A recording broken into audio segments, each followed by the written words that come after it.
Introducing Zentrix AI-powered trading signals service. Tired of second-guessing your trades? Zentrix AI scans the markets 24/7 with powerful, proven indicators built to give you clarity.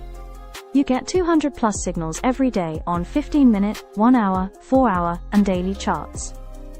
We cover Forex, crypto, commodities, indices, and stocks, so you're covered no matter what you trade. And the best part, you get all this delivered 3 ways, every day. Web alerts give you fast, clean access right from your dashboard. Telegram delivers real-time entries, confidence levels, sentiment, and trade duration. And email gives you the full breakdown, including 2 profit target levels and deep market analysis. Just hold $5 worth of ZTR. See what you can achieve with powerful AI trading intelligence by Zentrix. Try it now. And join our Telegram channel. Okay, what's up, people? Welcome back to another stream. Hope everyone is doing well. As always, guys, if you're enjoying the content, please be sure to drop a like, subscribe to the channel, and of course, make sure you do go and hit the bell so you don't miss out on any streams or uploads in the future. If you are interested to check out the AI-powered signal service, I'm going to share the link to the community Telegram to Zentrix, the project we've recently launched focusing on AI-powered tools and a lot more development on that in the future. Other kind of miniature projects within that, more announcements to be had, so do look out for that. You can find out more information in the Telegram I just shared, but if you are looking for the AI-powered signal service, check out the Telegram, go to the pinned messages at the top, and at the bottom of that you should see the link to the signal service. So if you are interested to check it out, check out the Telegram, go to the pinned messages, and you should see it at the bottom. But hope everyone is doing well this Tuesday morning or afternoon, or maybe even evening, depending where you are in the world. Hope everyone is doing good. What's up, Tony Gold? Welcome to another stream. Dre, what's up, my man? Good morning. Hope you're doing good. Yusuf, good morning. Hope you're well. I am doing good. Thanks for asking. What's up, Danny? Welcome to the stream. Hope you're well. Yep, crazy weekend in terms of news. A lot of that coming our way. Definitely need to stay on top of that because, yeah, you don't want to be trading directly into some news. You got the NFP on Friday, Fed interest rate. Pretty sure you got Bank of Canada as well, maybe. So, yeah, definitely need to keep tabs on that. Raphael, yes, we'll take a look at pound yen.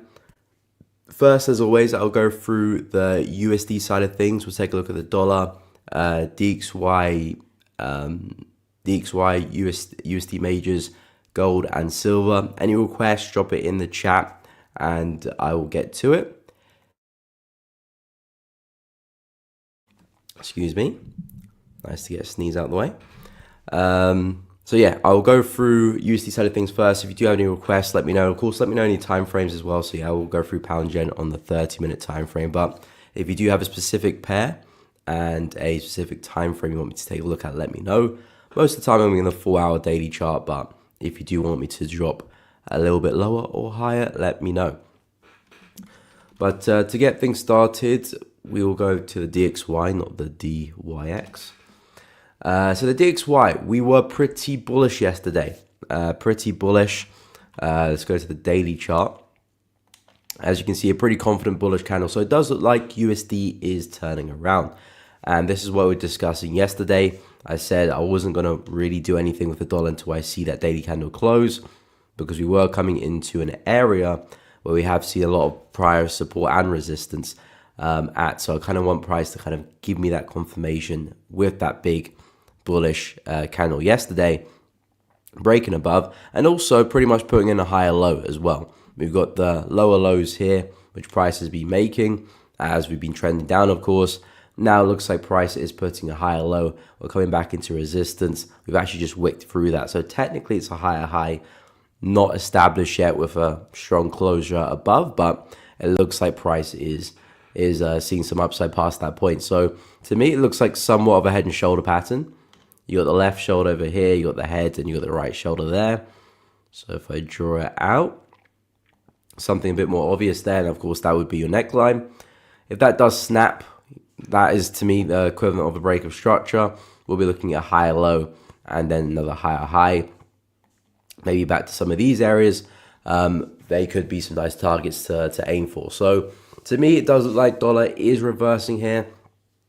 We've been talking about this for quite a while, probably for the past month now, saying that, okay, the dollar has been falling very well. We've been in a nice bearish trend pretty much as soon as the year turned to 2025, pretty much, we have been falling. But we're seeing some signs that the trend is running out of steam. We're seeing more corrective behavior, frequent pullbacks, not as much momentum anymore.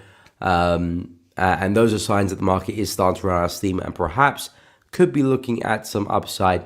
Again, not necessarily saying complete reversal, as I'm expecting price to completely push to the upside now. I'm just expecting at least a deeper retracement. We haven't really seen many of them.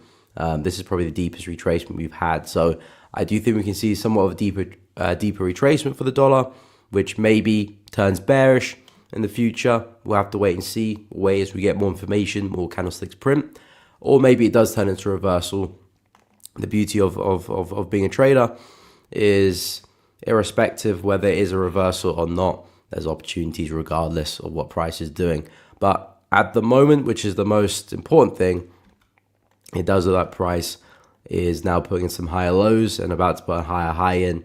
So now I'm favoring more upside in the dollar. It would be very nice to see if we can come back and actually retest this same level here as support. Let's see if we can rally a little bit further, come back and test it, maybe put the next high low there. That would be a great confluence for the trade. But we'll see. It doesn't need to be there. But the plan is now higher high, higher low, looking for some more upside in the next few days now. So taking that information into Euro USD, which is pretty much doing the exact same thing but flipped, you can see again very corrective uptrend. Looks to me that price now is putting a lower high. The only awkward thing with Euro is that we are coming back into a pretty big level of prior resistance, now turned support. So again, this is not really a place which I want to be looking to sell into. We had that humongous candle yesterday, which didn't really provide much of an opportunity to trade, especially intraday, because we had that lovely breakout of the consolidation. I think that was just before I went live. So yeah, as soon as we had that breakout, I was speaking about some pullbacks yesterday to retest that consolidation and get a lovely continuation. We did see that, but just not the pullback, unfortunately. So difficult to find entries. And again, that's sometimes one of the downside about waiting for pullbacks, is that they don't always happen.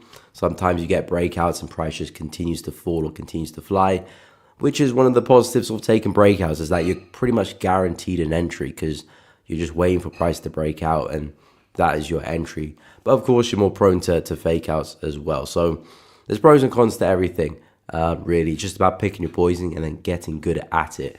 But yeah, in this case, Euro, lovely break to the downside. We are testing support now.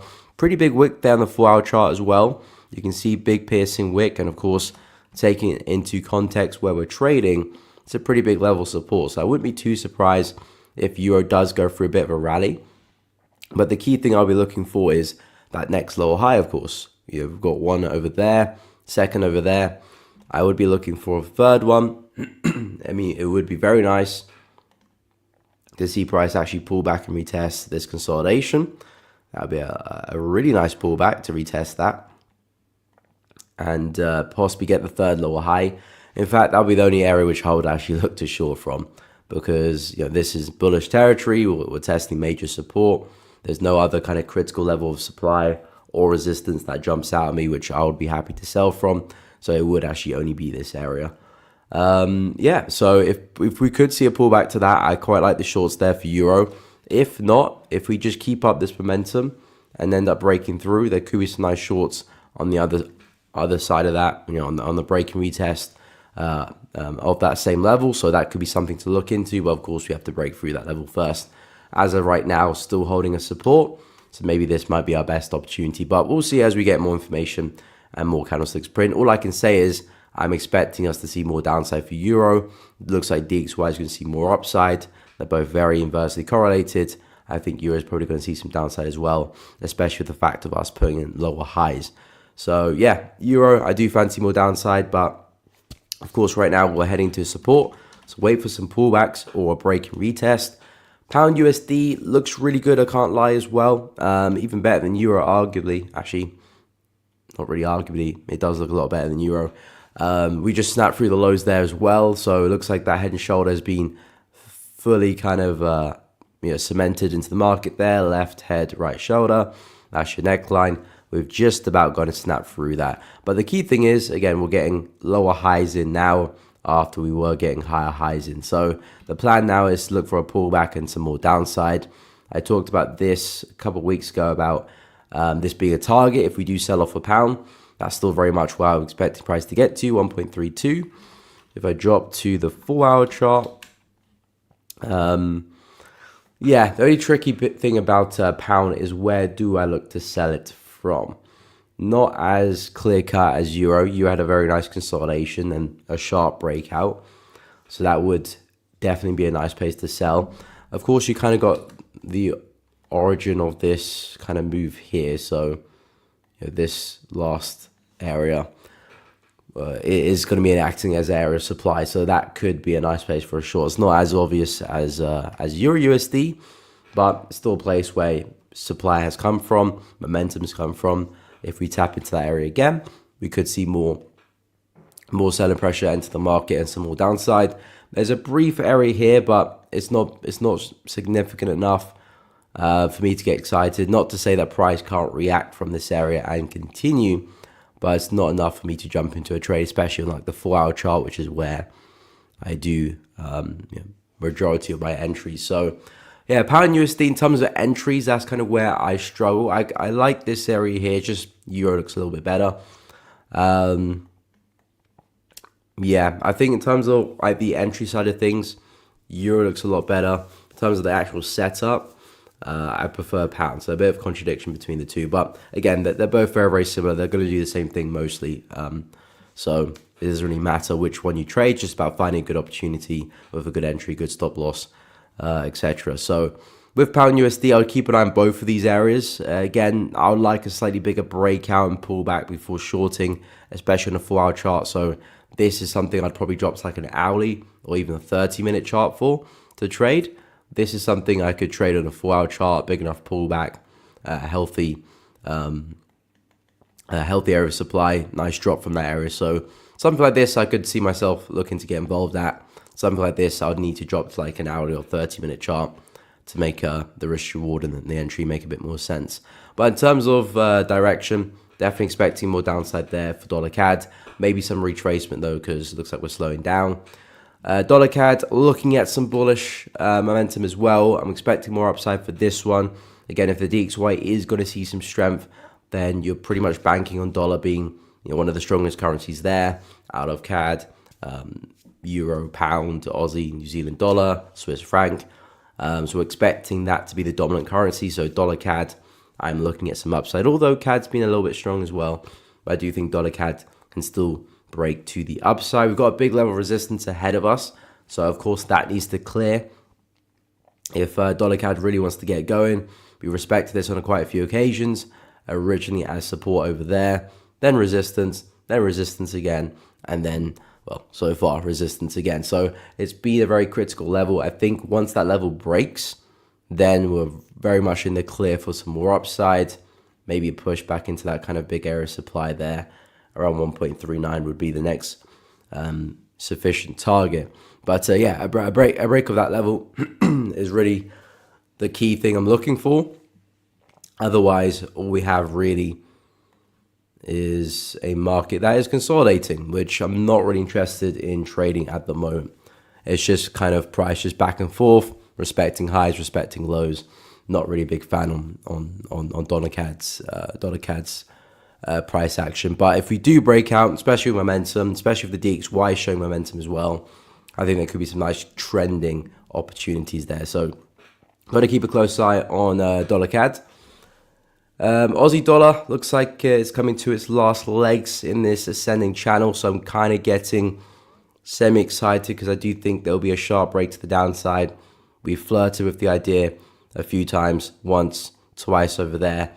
A few fake outs in the lower time frames. Haven't really committed, so I'm kind of just waiting for that to happen. When price is in an ascending channel like this, most of the time we do break to the downside. We tried to rally, it failed, so yeah, I'm expecting price to break lower. So we'll see if we can get that in the next few days. I think if it does happen, there might be some nice pullback opportunities, certainly on the lower time frames. Because I'll be expecting quite a lot of momentum. So if you can get a strong break, maybe some pullback, something like this, might be some nice shorts to ride on the way down. I can see we are at the low of the channel, and we did see a nice wick there. There might be another bounce, to be honest, but I'm not interested in following Aussie dollar to the upside. It's a very, very tired market. This is not a trend which gives me confidence or excitement to follow. I want to follow healthy trends, showing momentum, healthy pullbacks, likeliness to continue, not really in this kind of circumstances. So I would stay away, anticipate more of a reversal, or at least the counter trend move in these conditions, rather than try and look to keep buying and following that trend, which is clearly very tired. Again, not to say that we can't continue for another leg, that could happen, but I'm always going to be waiting for that break lower. New Zealand dollar is pretty much the same condition, to be honest, with this one.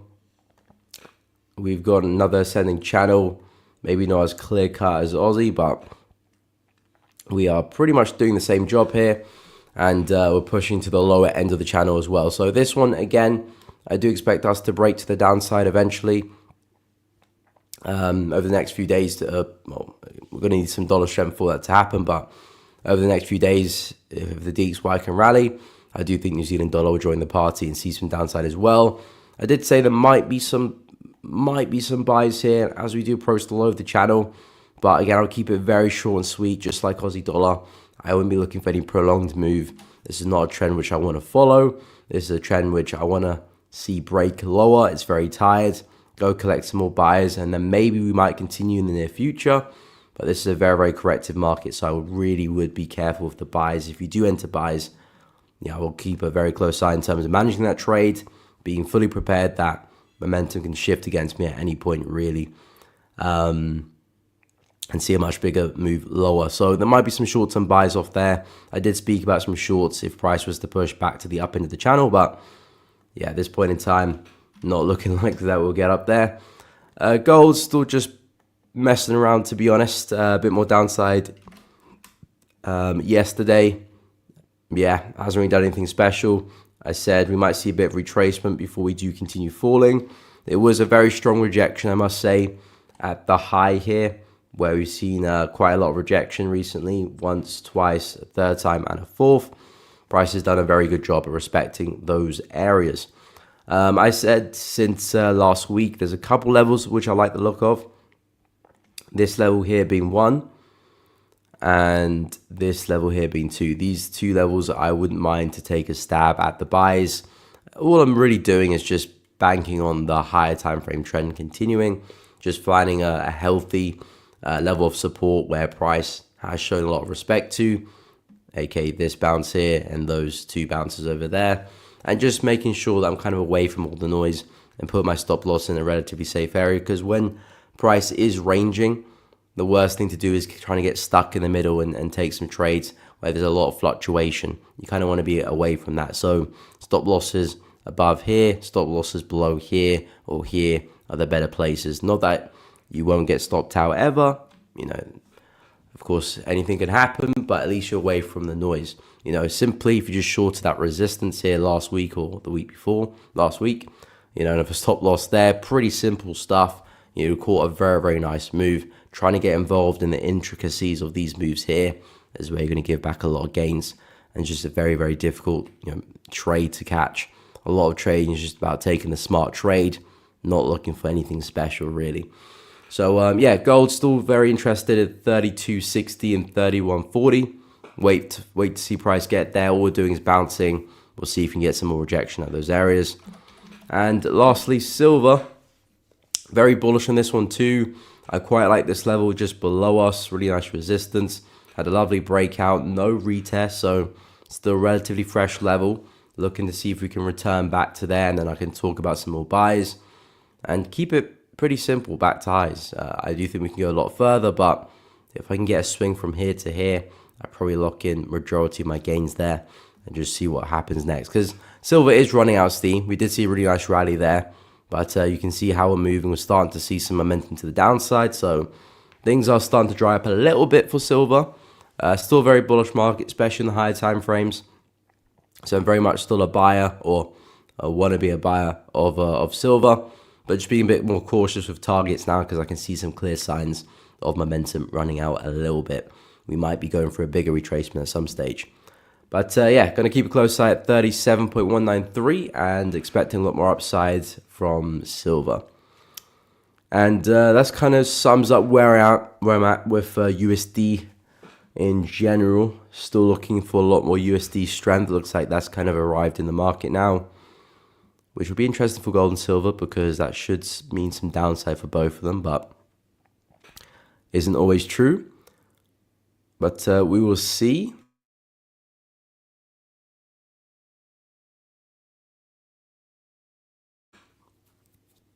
Okay, so let's go through some requests. So Raphael Pound Jen on 30-minute, I will take a look at. What's up, Zabane? Well, I hope you're doing good. Yusuf, Euro, Pound USD, 15. Sure thing, we'll take a look. It's going for a pullback, but it's not corrective.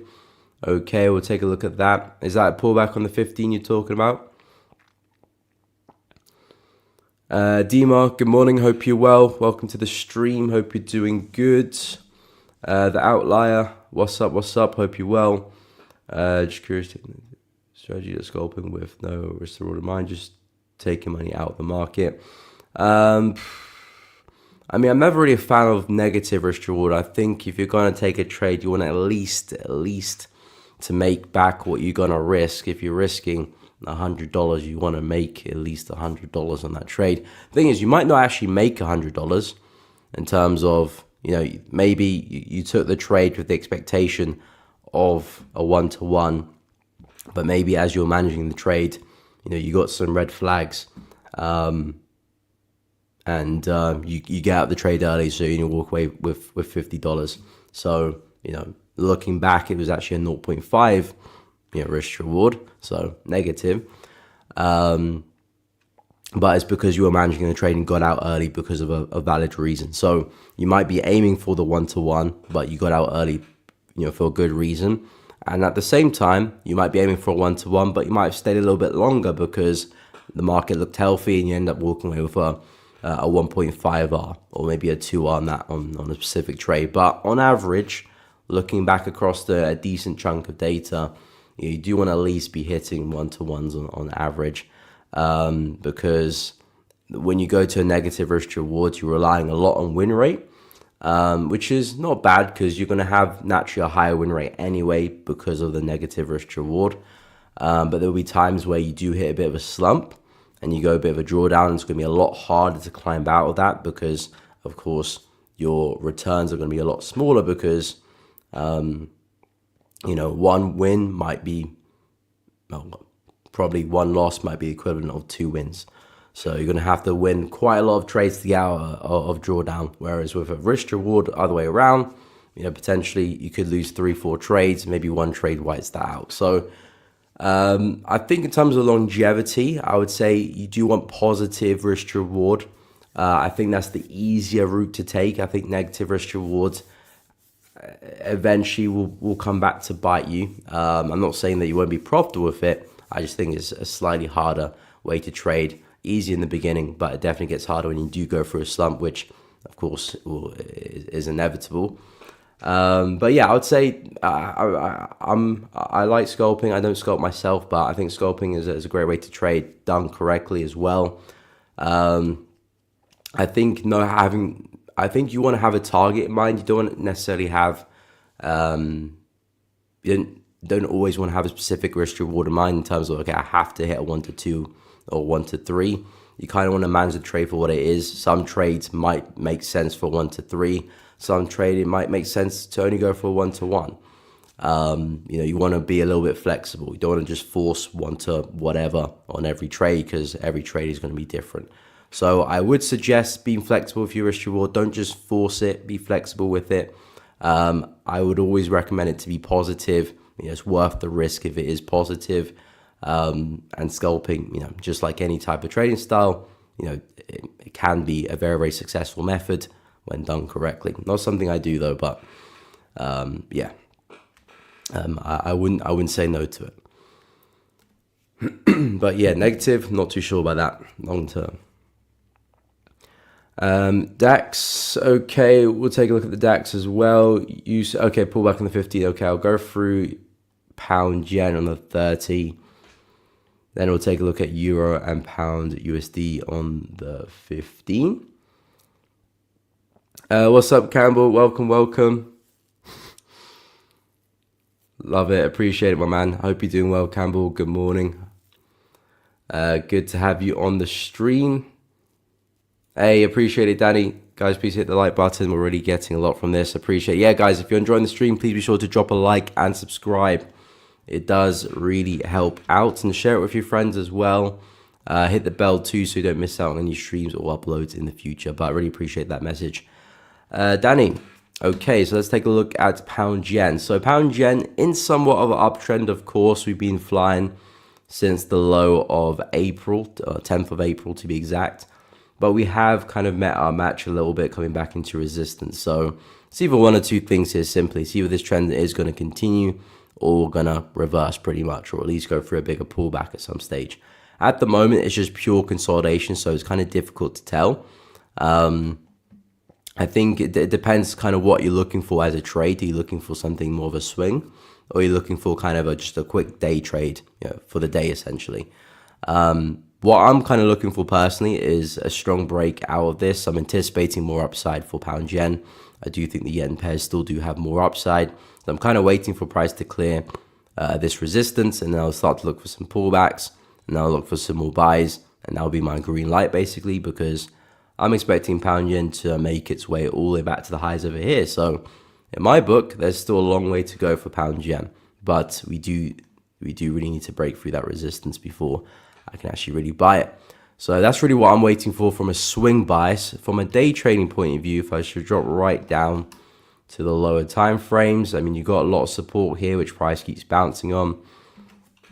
I think from a 30-minute perspective, I'm not really seeing great opportunities, to be honest with you. Yeah. You said you're looking for a long? Looking for a buy?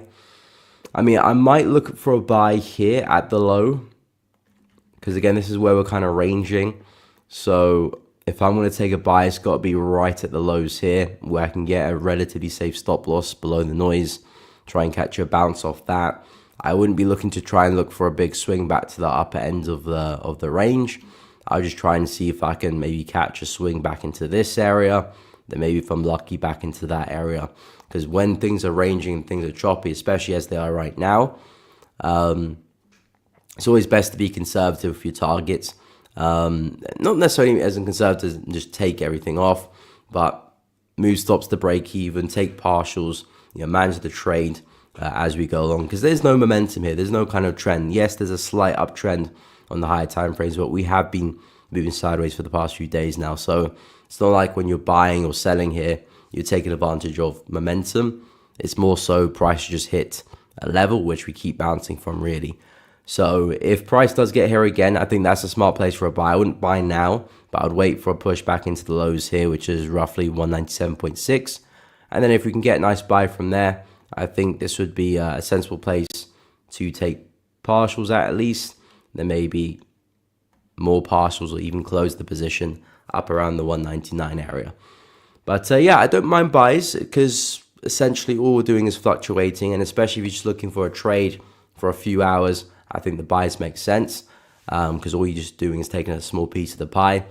But the conditions are very choppy, so you want to be operating right at the limits, at the edges of the range. This is really one way you want to find your entries, not in the middle here.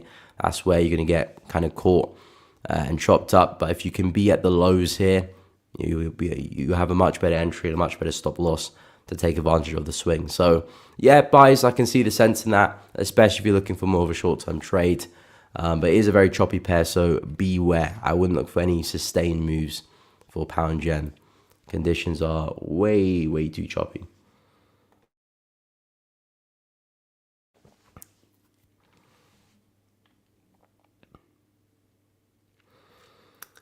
Okay, where were we? Okay, so pound USD, euro on the 15. We'll take a look at DAX as well. Hey, what's up, Habinator? Welcome to the stream. Hope you're doing good. Still on the sell at the moment. Okay, nice. Oh yeah, for Aussie. Waiting for it to go down to 0.645. Okay, then I'm out so far. The trade, $100. Nice, good going, my man. Yeah, I'll go take a look at that again. But yeah, Aussie looks pretty bearish to me. I think USD is now shifting completely. So hopefully that should mean some more downside for Aussie dollar as well. 0.645, I'll go take a look at that price specifically. But yeah, I do think more downside is likely with Aussie as well. So hopefully that can continue to fall. Outlier exactly no understanding and promoting that knowing pretty well. Then trades could end up blowing accounts. Yeah, I don't really see it as like a long term fix. Again, there's maybe some people out there who maybe perform well with it, but I think would be a very few people that do. And I would always recommend having a positive, even if it's just at least a 1-to-1. Risking what you're gonna make. Even that kind of makes sense because your edge could just be winning a little bit more than you lose. But yeah, having negative, I think just puts you in the back foot straight away. So I wouldn't advise that. Anyway, let's go through Euro USD. So yeah, Euro USD. Okay, I'll just start fresh because you want me to look in the 15. So with the 15, yeah, very impulsive. I see what you mean. Very, very impulsive on the pullback here. Again, I wouldn't be looking for pullback opportunities here anyway with Euro USD. Number one reason, well, actually two reasons why I wouldn't do that. Well, actually three now, because of the pullback you just mentioned, it being very impulsive. But the two main reasons why I wouldn't do that is because number one, the market is extremely overstretched. This is a very harsh bearish move, which has had very, very miniature pullbacks. So the market is very, very stretched on the 15. Not that we can't continue falling, we can, but we're just very, very stretched. So I need to see a pretty big relief in that bearish move before I do enter some more shorts. And number two, which is the biggest reason, is that we just took out this low here. And that's a pretty significant low on the 15-minute chart. So I wouldn't want to be trying to short here, knowing that last time we were here, we had a pretty big up move. So that's a no-go as well. So not only is the market overextended, we just swept some major lows, not the time to be shorting. And of course, we've just seen the reaction from that. It's pretty impulsive to the upside. So absolutely, I would not be looking to sell. I know this is somewhat of a nice consolidation. Price could hit this area, react, and maybe see some more downside, but absolutely would I not take sells here. It might happen, but we have to deal with probabilities, and I wouldn't say this is a high probability opportunity. So for Euro, I would be looking at a more kind of complex pullback, some higher highs, higher lows, some bullish structure forming, and then us eventually turning around. Maybe that might be something. Actually, let me do that again. It might look something like this. We might see a nice counter bullish trend. Maybe a double top comes into play. Maybe a nice break of structure and a break and retest comes into play. Something like this could end up being a nice trade, or taking the shorts at the highs, or even a pullback into this area, which would be very, very nice if that was to happen. But yeah, we'll have to wait and see. But yeah, Euro, very sharp reaction. I would anticipate a much bigger pullback on the cards with Euro over the next kind of few hours, maybe a couple of days. I do expect a lot more downside for Euro, so I'm still pretty bullish. As I did suggest on the higher time frames, we have just found ourselves in a very nice level of support on the daily chart. So I would be pretty careful anyway about shorting into that. Another reason why I kind of want price to pull away to the upside first, so we're not shorting directly into some heavy daily support. But yeah, I do like the shorts for Euro. I think there's more downside to be had, but specifically in the 50-minute chart with the big sell-off we had there, we do need to see a bit of a relief. We do need to see a bit more upside before taking any shorts here. And on the flip side, there could actually be some nice buys really, because once price is kind of faked through the lows there, we might see price come back, retest that, and see some upside. And that could look somewhat of a head and shoulder, inverse head and shoulder pattern. You got the left head, right shoulder.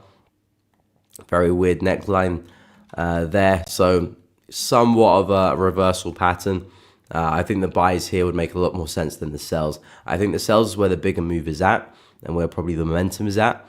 But on the flip, buys actually do make more sense here. So if you are looking to do anything with euro right now, I'd only be looking to buy it really. If you're looking to sell it, you're waiting for some type of more complex pullback before getting involved, which may take at least a day to form, I reckon.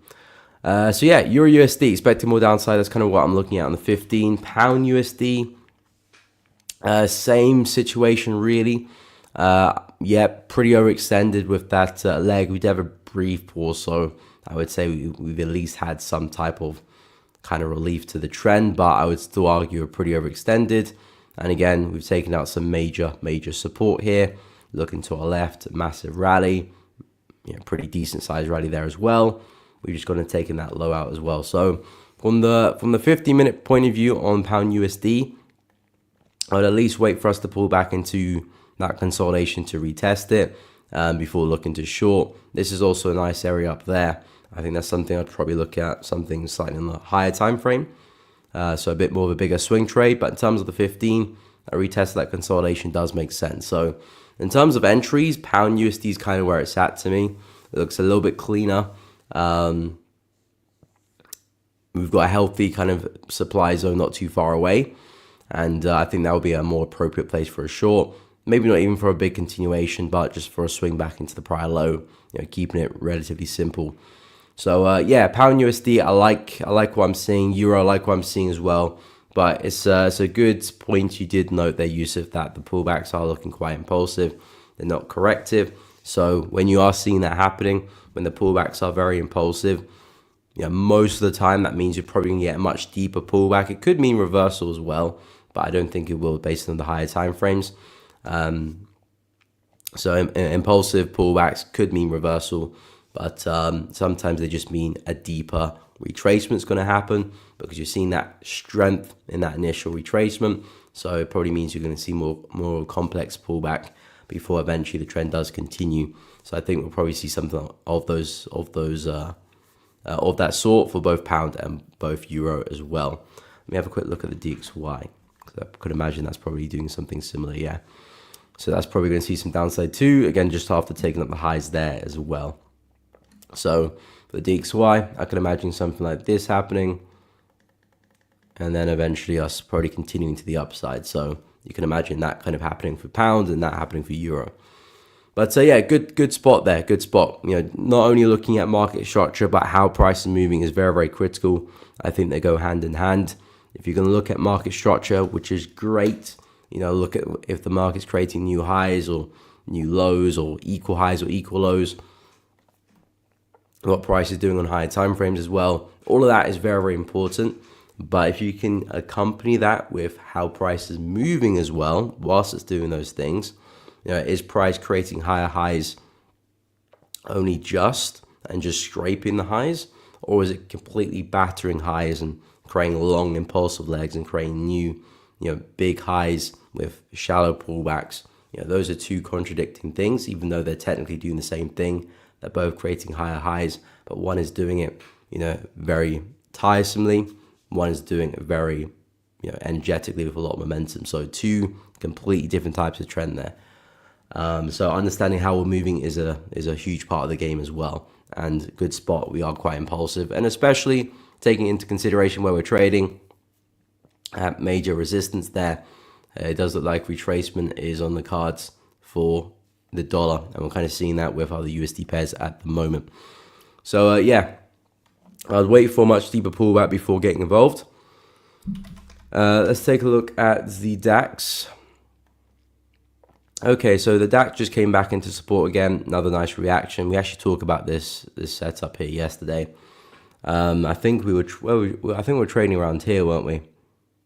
Or was it here? No, here. Yeah, we were trading around here yesterday. So I said the DAX is basically ranging, but it still is just about bullish. So the buy still makes sense at the lows here. Waiting for price just to tap into support, wait for rejection, find the entries over there. But being cautious with the management, not necessarily just buying here with the expectation that price is going to fly back to resistance or back to the highs there, but just kind of watching momentum as it progresses, You know, at the moment, let's say if you did find a buy here, I would say momentum's looking very good. The previous 4-hour candle closed very well in your favor. This candle is looking healthy, but it still does have an hour and 42 minutes before it does close. So let's make that final judgment when it does close. But if it can close similar to how it's looking, I'd say momentum's good. Maybe I might look to take some positions off because we're coming to like the 50% mark, which I know as well is going to be quite a lot of fluctuation. But it would only be a small amount. I'll take off like 20%. But at that stage also, I would move stops to break even, so there's no risk on the table anymore. Because if price was to get back here anyway, I would just look for a re-entry on the position. That would just be a new trade idea. Maybe price does break through in the next turn. So if price does get back to support here, I don't really want to be in the trade anymore. I would either look for a new trade or look for the breakout opportunity. So I'll go to break even now. I would be looking to lock in some gains there. I would be holding out to take probably most of the profit at resistance here because this is where we're kind of collecting. And then maybe I'll see if I can hold the remainder back to highs and maybe just trail actually just with the expectation that, okay, the DAX could fly. Let me see if I can take advantage of that with some remaining positions. But yeah, the DAX is looking pretty bullish now. If you're not in a trade, there's nothing really to do. I wouldn't advise jumping into a position now. The market is really, really flat here. So if you're going to find trades, you want to be at the highs, at the lows. In the middle here is where you're most likely going to lose money. So if you're looking for buys, you're kind of waiting for price to roll back over, come and test support again, and look for some more buys down there.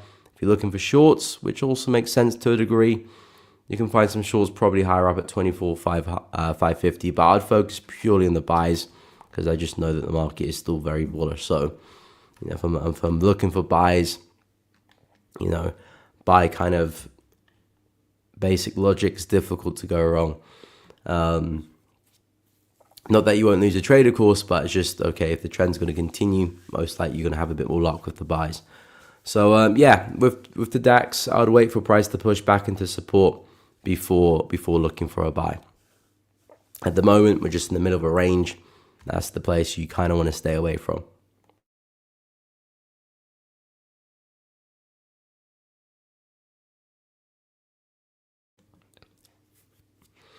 Okay, so let's take a look at the Aussie dollar trade Pavinator has got on. No problem, Yusuf. Happy to help.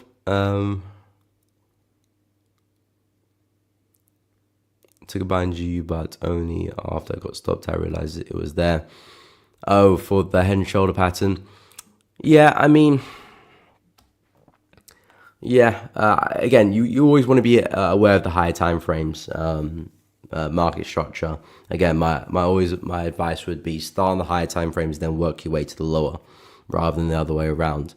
Because the higher will give you the bigger picture, and then the lower time frame is only just taking small pieces of the pie, small pieces of that bigger picture. Sometimes if you just drop to the lower time frame straight away, you kind of just focus on that. You're oblivious to what's going on in the higher time frame. So yeah, I would say start on the high time frames, work your way down from there. That could really help in terms of spotting what the high time frames are doing. In terms of head and shoulder patterns, I mean, just beware of that kind of right shoulder potentially forming, but I wouldn't say not. Like, for example, for pound USD, that right shoulder could have formed, it might not have formed. I would imagine you were kind of buying up in this leg here, expecting price to return back to highs. Which does make sense, but we were coming back into some areas of supply here and things were looking quite corrective. It's not that I would expect a lower high to form, but we're in an area where, potentially you probably would have seen a pullback anyway. Even if we were going to push back to highs over here eventually, we probably were going to see some type of reaction. There might have been a consolidation, might have been a deep pullback, or maybe even a reversal like we saw here.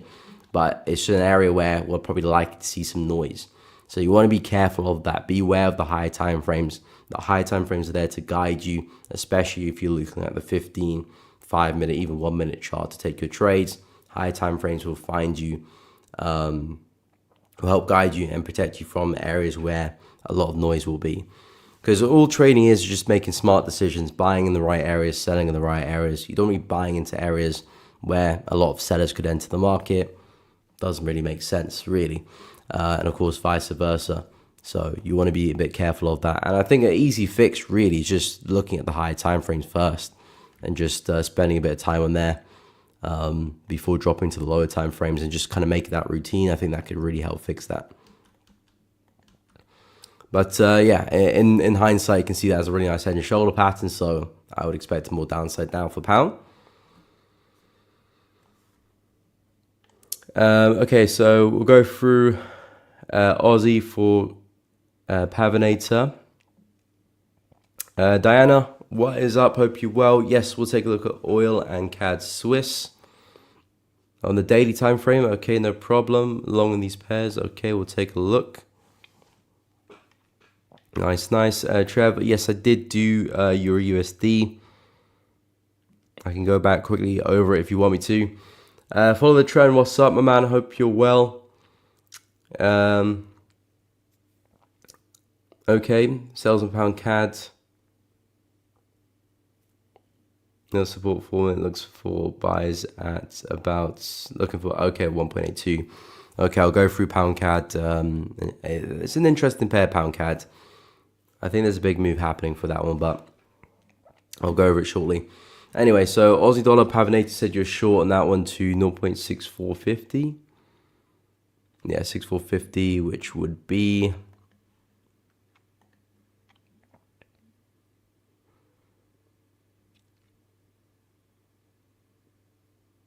about there. So, well, basically the swing low there. Not too far away. Of course, right now we're kind of testing the low end of the channel, so in a bit of an awkward position. Maybe we do bounce here slightly. But I do expect us to break through. I think your target's pretty reasonable, not looking for anything spectacular. Makes sense. Logically, price can get there. Yeah, so I'm a big fan of that. I think if I was managing a trade, and let's say if I was in at the highs, I probably would secure a little bit of profit here. I'm very much in the mentality of kind of locking your gains along the way. Doesn't have to be big chunks because, of course, you don't really want to affect your risk to reward, because if you're just closing massive chunks at every given opportunity, it's going to really skew your risk to reward up. But just paying yourself a little bit, especially those small winners, could add up. Definitely take care of commissions, and a few of them adding up can take care of a few losing trades as well. And also, in the situation where price does turn against you, instead of taking a break even, you do take a small win, which again does add up as well. So I would probably look at a little bit of gains there, but again, that's up to you. You can manage the trade however you see fit. But yeah, in terms of your targets, I think pretty reasonable.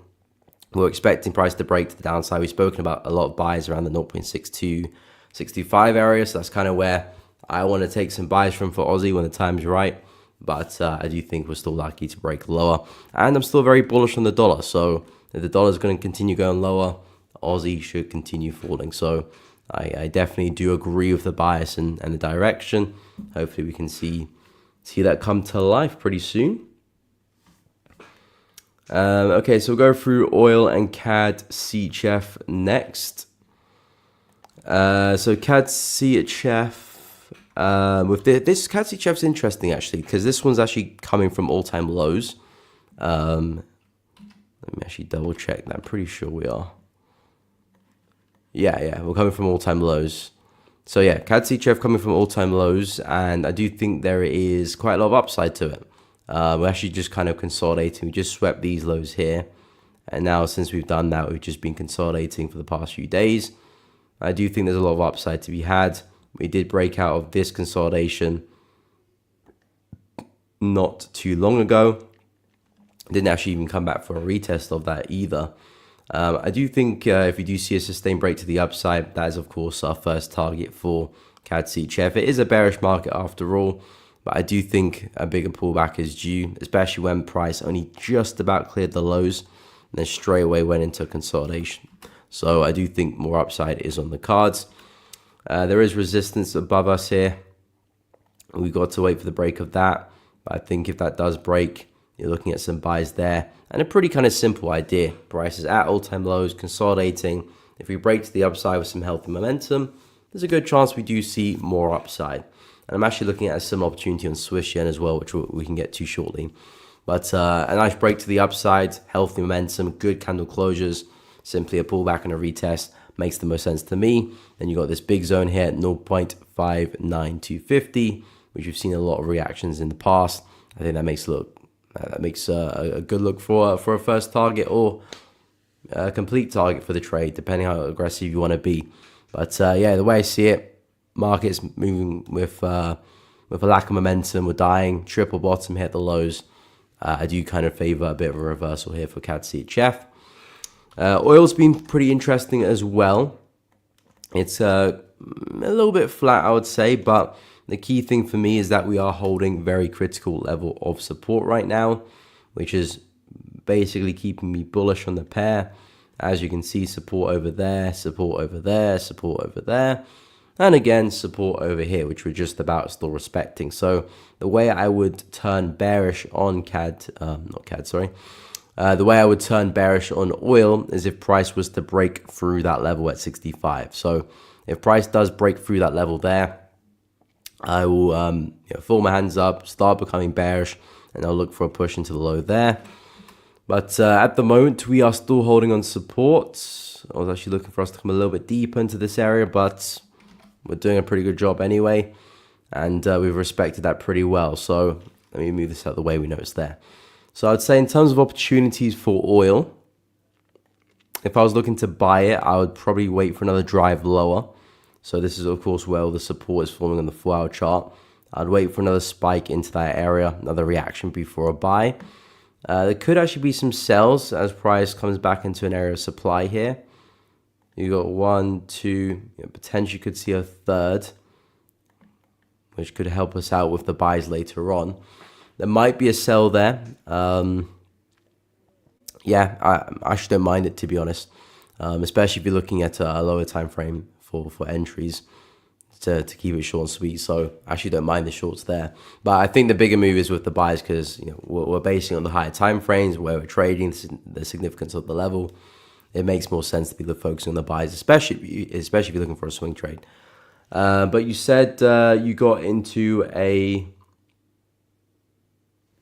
long on the daily time frame. Almost forgot about that part. So yeah, nice bullish engulfing candle. I'd imagine if you get a stop loss underneath the lows here, you're in a good place because, of course, you're taking it off the reaction of that weekly level we just mentioned. So if you can get a stop loss anywhere around the kind of 63.50 area, maybe just 64, but I'd probably have it below 64. If you can get a stop anywhere around there, nice entry on that candle. Target's kind of back into resistance up here. I think you're looking at a decent trade with a decent return on the trade as well, risk to reward.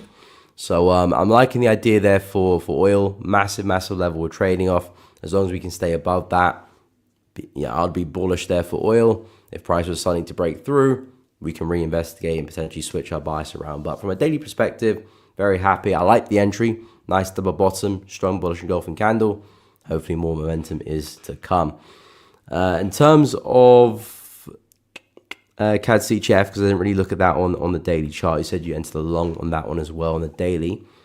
Nice bullish engulfing candle. I would suggest with this one, watch out, because although, yes, we did form a nice bullish engulfing candle, we kind of just still did close into resistance there. So essentially, you're still within the range, really. I know momentum is picking up, but sometimes it's difficult to read into momentum in ranging markets because it can be deceiving. So the key thing you're looking for with this trade is really the break of that resistance. If you see the break of that resistance, you're in business, and probably this is your next target to aim for. Maybe some other targets you might have in mind as well, especially from a daily perspective too. But yeah, the break of that level does open up the door to the next area. If price doesn't break through that level, you could probably see another swing back into support again. Again, if you've got a stop loss anywhere around here, you should be good. If price does end up breaking through that, you probably want to stay out of the way anyway. Probably see another wave to the downside before we do turn around. So you want to be careful of that. But yeah, CAD CHF, I like the idea. Oil, I like the idea as well. I think I like the entry in oil a little bit better. CAD CHF is still kind of in the middle of some noise. I do think we can break to the upside. I do expect us to, but we haven't yet, so we've got to be careful. But yeah, I do like the idea on both of those trades.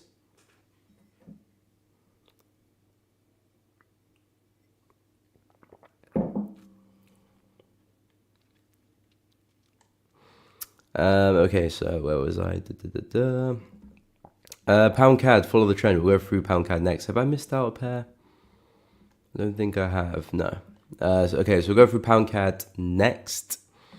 Looking for buys at 1.82 area. No problem. We'll take a look. BTC down. Sure thing. We'll take a look at that one. Good morning, Malik. Hope you're well. Welcome to the stream. Pavanator, I'm doing okay. Trading stop loss. Nice. I have it about 50 buckaroos at the moment. Nice. So managing risk. Okay, fair enough. Fair enough. Yeah. Again, there's more than one way to manage risk. Trading stops, taking partials. However you want to go about it. There's kind of real no right or wrong answer, really. Again, that's one of the good things about trading is that it's very, very kind of unique to however you want to do it. But I'd always recommend managing a position because you don't really, because I used to be in the mindset that, okay, if you take a position, you kind of just want to see it out regardless of what price does. But as I've gained more experience, I've come to learn that, managing a trade as you go along is the more optimal thing to do, because with every new candlestick that prints, you get more information. So you might jump into a trade with the expectation of price going to this area, for example, but let's say along the way you're starting to get a lot of rejection, a lot of wicks. It looks like price is really struggling to get there, and then it does turn around. It's kind of like, well, you got all the signs there that price is really struggling to push to your level. Maybe a sign to not even close the trade early, but move a stop loss to break even, trail a stop loss, take partials off, whatever it could be. That you want to manage the trade and how you want to do that, but you're getting new information that says, okay, maybe price isn't probably going to go and hit your original target. You want to be proactive to that. So however you want to manage it, as long as you're managing it, really. But hopefully we can see more downside. I think we will. So let's wait and see. But we do have a lot of news this week as well, which could put a spanner in the works. So definitely to keep an eye on that. Jay Huntley, just announced an Aussie dollar. I'm just curious as to why you're wanting to short it when it did break the high on the daily, showing bullish momentum. Wouldn't going short go against the major trend? Good question, Jay Huntley. I'll go through pound CAD and BTC quickly, then I'll go and answer your question, Aussie dollar. But it's a good question because, of course, the trend is up. So I'll tell you my thought process. Malik, which platforms do you use to journal? Well, I've used a few at the moment. I'm using Edgewonk, which is like an online journal, which allows you to kind of record your trades. It calculates stats for you, so win rate, risk to reward. I mean, there's actually a lot of kind of metric it keeps track of, which I don't even use, to be honest. So it's quite detailed. But yeah, it allows for a lot of kind of flexibility with your journaling, text, screenshots, notes, amendments if you want to look to do that as well. So I do recommend Edgewonk. You can keep it old fashioned as well, just a Word document. Even writing it down, really, if you want to go very old fashioned. But I would recommend including screenshots because you do learn quite a lot from visual feedback. So you can go very old fashioned if you want to, but I'd say a Word document or something of that nature is good because you can always screenshot as well and whack it in there as well, and write some text about it too. So it doesn't have to be anything special, really. In terms of back testing, TradingView, I've used it for the past few years now. Nothing special, just using the replay tool on TradingView.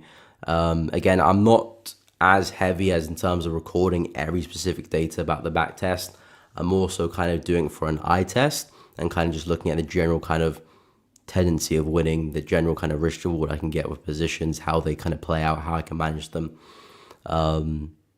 as well. And TradingView replay tool has been very effective for me for the past few years as well. But there's other softwares you can use which is a bit more detailed. FX Replay, I've dabbled with that, but TradingView has been okay for me, to be honest. Anyways, let's go through pound CAD and then I'll take a look at BTC and Aussie. So pound CAD, with this one, I'm kind of looking for some downside. I do think price is getting ready for a bit of a spillover. We've been bullish for quite some time. To me, it looks like we're running out of steam a little bit. We had this big bullish candle over here last, a few weeks ago now. I think that's kind of like our last kind of anticlimactic buy or last push in this uptrend. And I do think price is now going to see somewhat of a downtrend. There is some support we have to be careful of around this area here. You can see it much better on the 3-day chart. A lot of support here, but I think when that does break, if it does break, of course, we've got probably a clear route back to the lows here at 1.8. And I do expect us to break through that support. So at the moment, I'm pretty bullish. I'm pretty bearish, sorry, on pound CAD. I do think more downside is likely coming, is likely inbound. I'm not looking to follow the uptrend. I think the uptrend's running out of steam. It's looking very fatigued, very fatigued, and not really seeing much momentum anymore. So I do think it's a trend that's likely to push down. Pound CAD and Pound USD are very similar markets as well. I think Pound USD is potentially getting ready for somewhat of a reversal as well. So I do think we're going to see a bit more downside now for Pound CAD, and 1.805 would be my next big target. I know you said you're looking for buys, you're looking for price to take out some liquidity a little bit lower, and buys around 1.82, so around here somewhere. I think that does make sense in terms of the buy, because there would be a lot of stops underneath here, and if price can go and smash into that, that probably will give us a bit of a reaction. But that's kind of only what I'm expecting. More of a reaction, more of a pullback for us to continue falling. I'm not quite convinced that we're going to push down, see another massive higher low, and fly to the upside. That could be the case. Again, I can't see into the future, but based on how the trend has been operating, I do think we are kind of coming into our last legs, and I'm more kind of interested with the short. So personally, I'm looking for something like this for more downside. I still think buys from that 1.82 could make sense, but I think it probably end up being a pullback rather than a complete reversal. I think what would be a bit more interesting and a bit more maybe high probability, but it means you'd be getting to the trade a little bit later, as if price does flush into 1.82, takes out some liquidity there, and then it recovers this level. I think that would be very significant, and that would actually make me pretty bullish on pound CAD, because then we've done exactly what you said in terms of taking out liquidity, tap into that area, then we've recovered that area. Then I would be expecting something like this in the near future. So the buys here would be of quite high probability, because you've dodged the fake out really. Prices are back above healthy support. Then I'm expecting a continuation, and maybe this bullish trend does continue. So from a bullish standpoint, that's kind of really what I'd be more interested in. You're right, we could definitely flush the downside, take out liquidity, then recover and turn bullish again. But I would wait for something like this before entering buys. This is kind of like just anticipating all of that. Of course, it gives you a better entry, better risk reward. It's just a bit more aggressive, that's all. And if price doesn't do that, if it just does respect resistance and rolls over, well, I'm expecting more downside off the back of that. So I can see a world where that pound CAD opportunity does happen in terms of the big buys, but I would wait for the kind of later entry, the pullback entry, rather than try and pick the bottom, just because it's a bit more aggressive, difficult to do. Of course, more rewarding if it does work out. But I'd rather wait for kind of the pullback opportunity. But I can see your logic there. In terms of BTC, so Bitcoin, very, very interesting for Bitcoin. Being pretty flat for a while. Nice wick to the downside, I must admit. That was last week, Friday. I say little, so it's quite big. Big wick to the downside, quite aggressive. It's interesting, we've had a big aggressive wick to the upside and to the downside now. 1, 2 there. So this is just pure consolidation for BTC. I would still be very bullish for the market. There's no signs of reversal coming to the market just yet. We've had a lovely break to the upside. I know we're quite overextended, but I could imagine where Bitcoin fluctuates and just sees another breakout and we're on our way. So BTC, I'm still pretty bullish on. But again, in terms of actually trading this, you have to kind of trade what's in front of you. Yes, the market's still bullish, but we're sideways as anything right now. So you got to respect that, completely. So in terms of opportunities, there might be some nice buys off the low again. But again, just looking to really just take advantage of the range and then probably be done with it. Maybe lock in some gains at the highs and leave some to continue just in case we break out. But that's about it really. And likewise with the highs as well. If you're looking for shorts back at 120k, it makes a lot of sense. Might see a nice fluctuation there. I would wait to see if we can get a sustained breakout to the downside or to the upside before looking for kind of any trend following or momentum following opportunities, any kind of break and retest opportunities.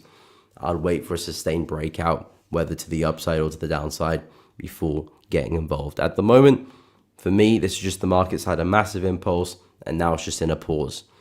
I would anticipate it to break to the upside, but we'll wait and see. If you're looking for opportunities in the meantime, there are opportunities, pretty much just buying low and selling high, trying to pick the low of the range, trying to sell the high of the range really, not trying to overcomplicate it more than that.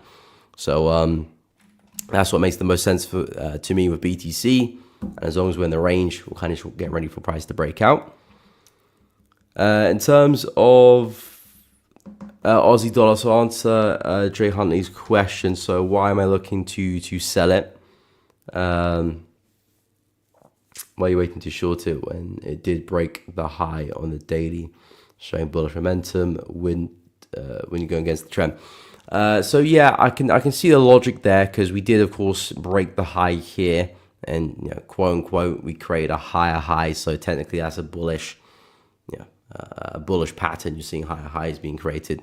But previously on the stream I was mentioning in terms of behavior, because market structure is one thing, higher highs and higher lows are one thing, but how we're creating higher highs and how we're creating higher lows is another thing, and combining the two is actually what gives you really good opportunities and a good understanding of what the market's actually doing as well. So just creating higher highs isn't going to make me bullish on the market. It's how we do it. If I'm seeing the market create big swings to the upside, smaller pullbacks, taking their time, corrected pullbacks, impulsive moves, this is something of a healthy trend which I'll look to follow and anticipate pullbacks and buy the dips. If I'm seeing a market that is moving like this with frequent pullbacks, not really taking out the highs by much distance, so we're only just about taking out highs, which is exactly what price is doing here. This is clearly a different type of market condition compared to the one we just mentioned. They're both doing the same thing. They're both creating higher highs and higher lows, as we can see. They're both heading to the upside, but this is clearly a market which is quite fatigued, quite tired, probably getting ready to actually see some downside. Or at least one thing, I'm not looking to buy it because it's a very tired market, especially in FX as well. It's not like it's indices where, indices can kind of grind higher for quite a time before they do have their correction. FX is a different ball game. We're quite flat on average. So when things are quite tired, we do tend to reverse anyway. So in terms of following a trend, I want it to be quite healthy before I do that. And things are looking quite tight like this, frequent pullbacks, deep pullbacks, aggressive momentum in the pullbacks as well, not much momentum in the upside. This is a market which I wouldn't be looking to buy, and a market which I'm kind of getting ready to sell. I could try and look for some aggressive trades, which would be shorting at the highs here. This would be more of an aggressive trade because, again, you're picking the tops essentially. It makes sense though because of how price is moving. We're only just about taking out the highs, and every time we do that, we come straight back down. So there's logic there with the shorts at the high. Certainly in terms of, if you compare it to shorting at the highs here to trying to short a bullish trend like this, this is where you're getting in the way of a runaway train almost. Whereas in these conditions, you can kind of anticipate the highs a lot better. But anyway, that'll be a more aggressive trade. A more conservative trade is waiting for price to kind of break out structure first, then look for some lower highs to short and take some shorts off the back of that. Essentially, to summarize everything, the reason why I'm looking to short is because this trend is very, very fatigued and running out of steam. It's not a trend which I'm looking to follow. It's simply just a trend which is showing a lot of signs of fatiguing and running out momentum. Therefore, it's not a trend I'll look to follow, and a trend which I'd rather be looking to get ready to sell, whether it's at the highs here, which is the more aggressive trade, or the more conservative idea, which is waiting for price to break out and take some shorts on the way down off the back of that. And I'm pretty bullish on the dollar as well. The dollar, I'm expecting dollar to reverse, which is a nice added confidence to the idea. The dollar's now starting to put some higher lows into play. So if the DXY is going to start trending to the upside, well, it means that, okay, dollar's going to be relatively strong. And if the dollar's going to be strong, probably Aussie dollar is going to push down because, of course, they're inversely correlated. You got a strong dollar, probably might see some weakness with the Aussie as well. That should encourage Aussie to fall. So that's also a nice layer of confidence. But that isn't the reason why I'm looking to short Aussie dollar. It's mainly because of this analysis, which is why I'm looking to short it. But the added confidence of knowing that USD is probably going to be strong, is the cherry on top, really. So hopefully that answers your question. But it's a good question because, of course, why not follow the trend? But especially in FX, you got to be careful which trends you do follow and at what point you do follow the trend as well, because trends are great to follow, but what phase of the trend are you in? Is it coming to an end? Has it been going on for a while? It's starting to show signs of tiring. And especially when if you zoom out, look at the bigger picture, Aussie dollar is just a very, very choppy pair as well. And it's a pair which has actually been trending to the downside very lightly for quite a while. So it's not a market which I want to be buying.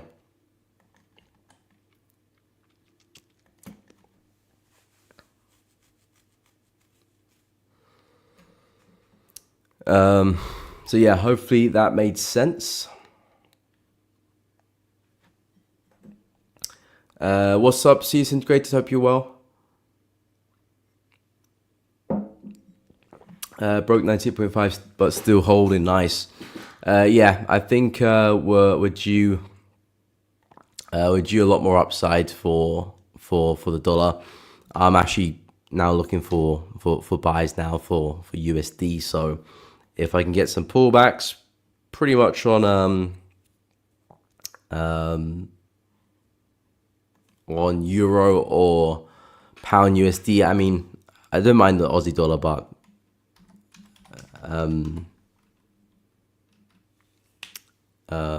what's the name? Euro and pound look a lot better. So I'll wait for pullbacks on those pairs before looking to short. Dollar CAD I quite like the look of as well. Dollar CHF maybe I'll go take a look at that one in a moment as well. But yeah, USD looks pretty strong to me, so I'm banking on more strength there. What's your new target for USD now? Are you expecting a push to like 100 or 99? Or are you looking to take USD to?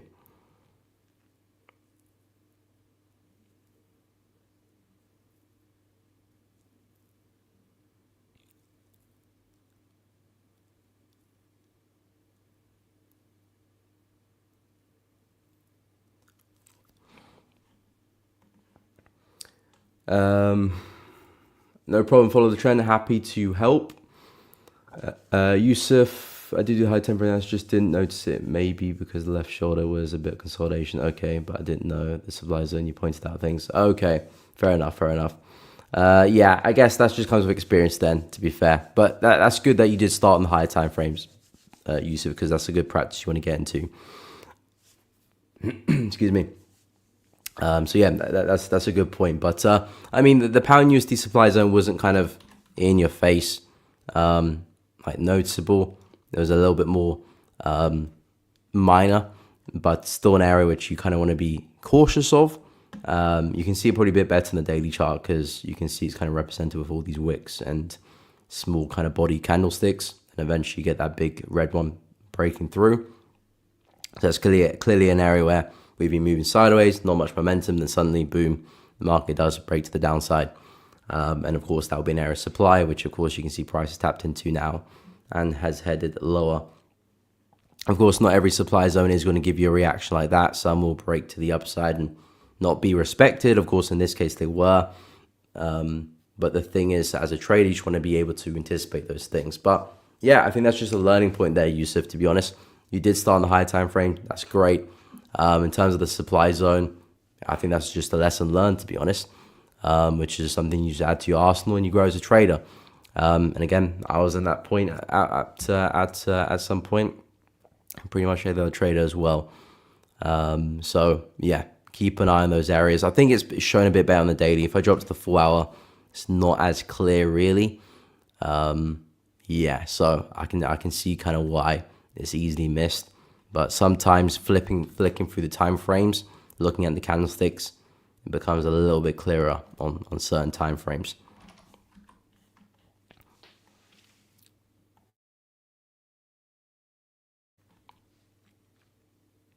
What's up, Kizzy? Welcome to the stream. Voice is very croaky today. No, I don't, Kizzy. And yes, I do full-time trade. Okay, no problem, Jay Huntley. Appreciate your time explaining that. No problem. Again, it's just my preference as a trader as well, because there are buying opportunities to follow Aussie to the upside as well. I'm not saying you can't look to buy it. It's just with those signs, I'm kind of getting ready for the move to the downside, which the funny thing is, it may not happen as well, or it may take quite a while before it does happen too. So in that time, there might be some buying opportunities, certainly on the smaller time frames, to take advantage as well. So I'm not saying there is no buying opportunities or you shouldn't look to buy. It's just that's the reason why I'm looking to sell, really. Season grade, okay, 99, fair enough. Nothing too crazy. 99 is okay. We only just missed 99. We got to, actually no, we did hit 99. Yeah, we just about hit 99 there. Unless you're looking for this high here, which is kind of like 99.2.3, which I mean, we only just about missed that as well. But yeah, I think dollar's likely to continue as well. I don't really have a specific target. I think maybe 100 could be something to look into. Big psychological level. I think maybe price might be attracted towards that. To be honest, so I think maybe 100 could be something of interest. But yeah, I would say that high makes sense there. To be honest, some other levels we could target, I think those are a little bit more kind of, ifs rather than kind of likelies. So I'll be more cautious with those, but a push that area, I think we're pretty likely to get there. I think 100 is fairly likely as well. And we'll see where we go from there, because I'm not too sure about sustained bullish move here for the DXY in terms of like a complete reversal.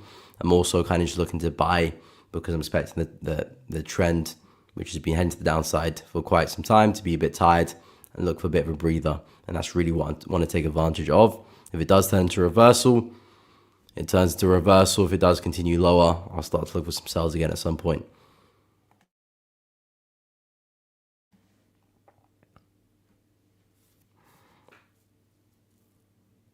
Okay, so we'll go through pound yen for Forex mastery. Okay, take profit to 99.282, which is resistance also for the DXY. I think that's this level now. Yeah, around there. Yeah, so it makes sense to me. I would expect us to get to that level eventually. I think we're going for a bit of a pullback now, but I think we're pretty likely to see some more upside. I quite like the momentum as well. It's very, very decisive momentum. So I think there's a pretty high chance we do continue. And if the dollar does fall, that hopefully presents some nice opportunities on pound, euro, for some shorts on those, and maybe some buys in dollar CAD as well. Malik, what are you doing before trading, and when did you realize you can become a full-time trader? Good question. Well, before I was actually just full-time student, really. So I wasn't doing anything too crazy, but I was in university at the time. And yeah, I mean, it was just kind of just looking at consistency wise in terms of kind of my averaging monthly returns, really. And the support from my parents as well did help quite a lot, to be honest. So that was a very pivotal factor. I know a lot of people has that, but very, very crucial in terms of the growth for me, going from a student into trading straight away. But yeah, I mean, before I was just a student in university. Jay, yep, we'll take a look at gold as well. Gold on the 15, okay. Again, gold's still within the range, so I'm still not a big fan of gold, but I will go through it. A lot of people still asking for gold. Has anyone actually been enjoying the price action of gold recently? Raheel, Eurocad, okay, we can take a look at that as well. Have I missed out a pair? Okay, I was supposed to take a look at pound yen, wasn't I? If I have missed out a pair, someone's requested, drop it in the chat, let me know. Yeah, because I feel like I might have forgotten. Anyway, we'll go through pound yen. So yeah, with pound yen, yeah, I did talk about this one earlier. Someone mentioned this one on the 30-minute chart. It's just said because we're practically ranging. Keep it very, very simple, short and sweet. Look to buy low off the low of the range, and there's a couple levels there to lock in some gains at. But from a bigger picture, from a swing bias, which is kind of what I'm looking at pound yen in, I'm looking for a big swing back to the highs here at 207. That's where I'm looking for price to get to. So I'm very, very bullish on pound yen. I think a lot more upside is likely. I think the yen pairs have got a lot more upside to them. Pretty bearish on the yen itself. So I'm getting ready for some buys. However, price is really stuck at resistance right now. So, I have to be careful here because we could still pretty much sell off here. So I'm waiting for us to get something like this of a breakout, something similar to what happened with Euro Yen. If you can see a nice clean breakout like that, then I would be more than happy to look for some buys, some pullbacks, and then on our way back to highs there eventually, hopefully. So pound yen, I think there's a lot of upside potential, but not confirmed yet. The break of that resistance is quite pivotal before I can look for any buying opportunities. At the moment, we're just flat. We're going to see how long that continues for. It's been a couple of weeks now. It's been moving sideways. If you're looking at any opportunities in the low time frames, you're kind of just looking to buy low and sell high, really. My biggest advice would just be avoiding to trade within the middle of the range, because that's what all the noise is, the choppiness, the indecision will be, and you're just not going to get good areas, good areas to place your stop loss. You're going to be very, very kind of vulnerable to just random wicks taking you out of the market. So be careful of that. But if you're looking for some kind of smart buys away from the noise, at critical support based on how conditions are forming, I like the support level here on the 30-minute chart, 197.6. If you can see a move there, some healthy rejection like we did previously, I think that's a smart place for a buy, especially if you're just looking for a trade for the day or maybe for a day or two, depending how well the market reacts. But I think that's a smart place for a buy. But if you're looking for a bigger swing trade, yeah, it's just really just waiting for resistance to clear, and then we should be on our way.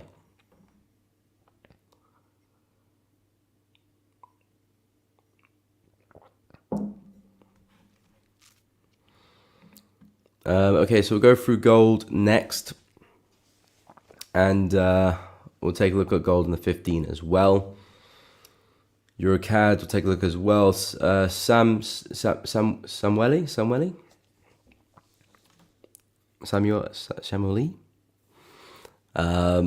Anyway, what's up? Hope you're well. Hope I said your name correctly.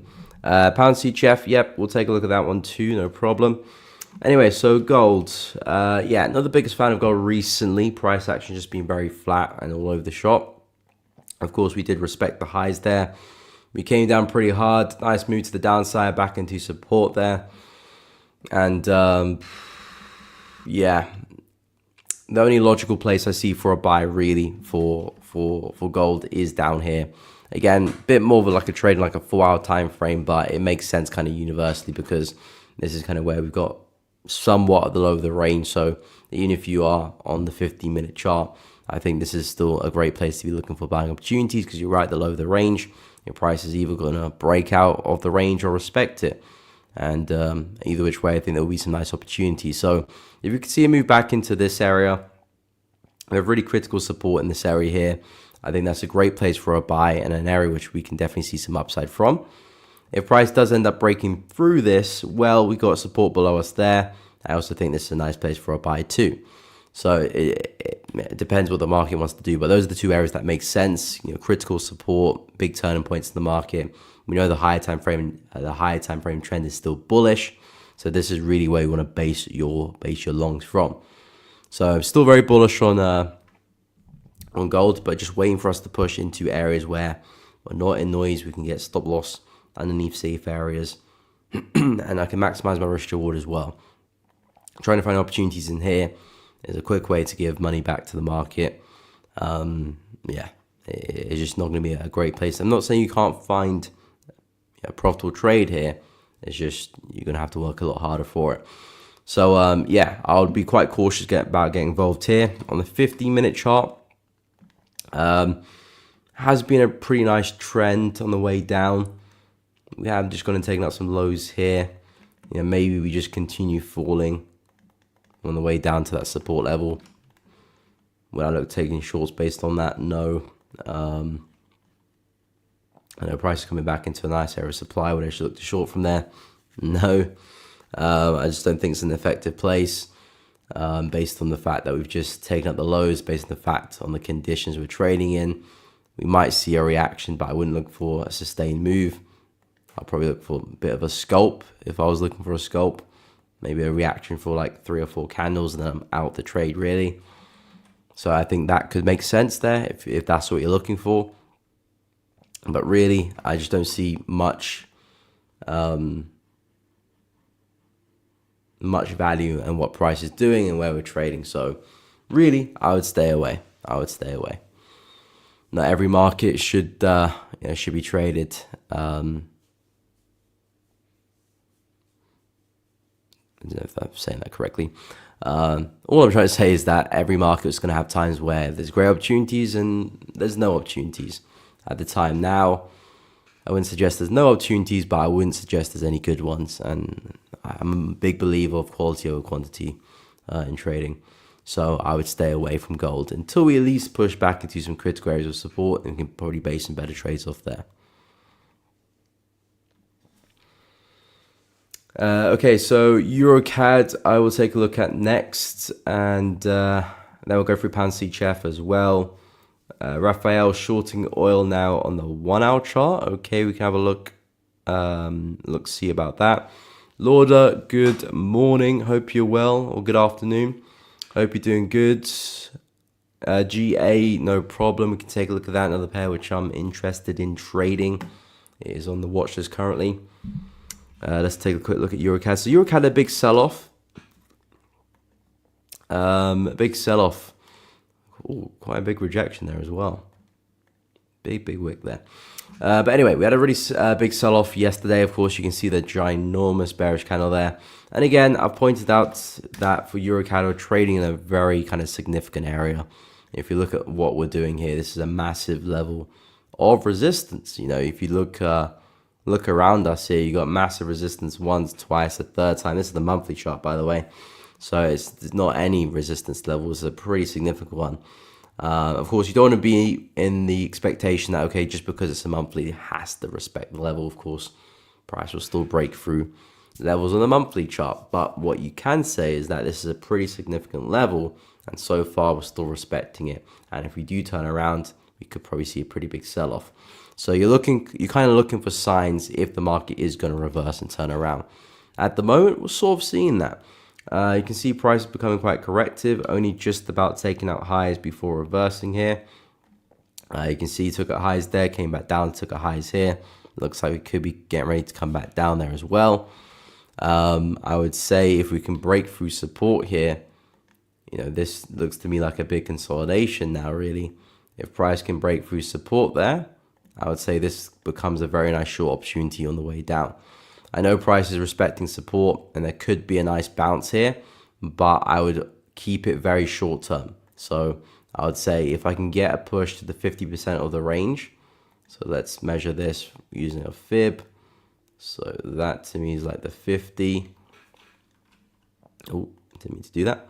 So that is the 50% there. So if you look to buy here, which I think is actually an effective buy, I know you're kind of trading in that monthly resistance level, but the idea is that you're looking for a reaction off this low and you're going to be in it for the short term. You're not looking for a big swing trade. You're in resistance here. You can see a reaction, but you're not looking to try and marry the trade here. So I think based off that humongous wick we've seen, looks like momentum shifting in the new 4-hour candle that's just live. It's still got 2.5 hours before it does close, but if we can close similar to how it's looking right now, I think that's an effective buy signal, and a push to the 50% I think makes sense, and you can probably walk away for probably at least a 1-to-1 there. Yeah, probably just about 1-to-1, which again, as we discussed earlier in the stream, is probably the lowest kind of risk reward. I would say is something you probably should go for. Anything less than a 1-to-1. Again, if you go a little bit lower than 1-to-1, like a 1 to 0.9, even a 1 to 0.8, is a negative risk reward. But the idea is that you're not doing this all the time. It's just unique to the market you're trading. Just like some trades you would take, maybe it's a 1-to-4, and it makes sense for it to be 1-to-4, and the 1-to-4 will make up for the negative risk reward you have in this trade here as well. So it's not the end of the world if it is slightly below a 1-to-1. At least you just don't want to do it consistently, because then that would just dramatically lower your risk reward on average and definitely skew your data up, because then you'll need to win a lot more to actually compensate for that. So yeah, if it is a little bit lower than 1-to-1, not the worst thing in the world. I think it's still a good probability trade. But yeah, I would say the 50% is where you want to lock in some gains, remove risk, and then maybe you close half there, and then you leave the other half to run back to the higher end of the range. So you could lock in half at the 50% point, which is there, and then you close the rest over there. And I would say is a good way to manage the trade, because on the higher time frame, this is a big area of resistance, so I gotta be cautious. It's not like we're trading a big area of support. That would provide a bit more strength to the buys. The location of where we're trading, the fact that we just spiked through some highs there as well, I would say those are some red flags. So I like the buy short term for EuroCAD. Long term, be careful. If you are going to take some buys, close eye on the management side of things. I know the trend is up, so that's kind of what makes the buys actually not bad. But based on the location of where we're trading, there's a lot going against you. So you want to be a bit more conservative with the trade. But yeah, that's kind of where I'm at with with EuroCAD. Okay, let's go through pound CHF next. Okay, so pound CHF, an interesting one, still trading into massive support on the weekly chart. So yeah, I think there could be some buys coming up here for pound CHF. We're looking very, very tired, I must say. Yeah, we've been heading to the downside pretty well. Very consistent with the lower highs, but now we're starting to slow down. I do think we can see price, see some upside here. So I will be getting ready for some buys. There's no kind of break of structure yet or shift in momentum really. I mean, this was a nice kind of sell to buy there, but I'll wait for us to kind of clear the highs first and then go put some higher lows in. Then that would be the buy I look to follow. I wouldn't be looking to sell anymore. The market is too tired, too fatigued right now. We're seeing frequent pullbacks, deep pullbacks as well. Not really much momentum anymore for the sellers. So I would not be looking to sell. And of course, the big elephant in the room, price is trading at a massive, massive area of support. So that would, of course, definitely put me off any selling opportunities. So for those reasons, I'll only be looking to buy pound CHF. So I'll wait for us to break higher, then look for some pullbacks and then some longs.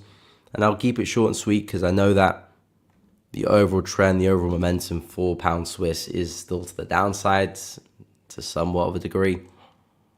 So I wouldn't be looking for a crazy swing to the upside. Maybe a push back to resistance here on the left, 1.805. That could make some sense there.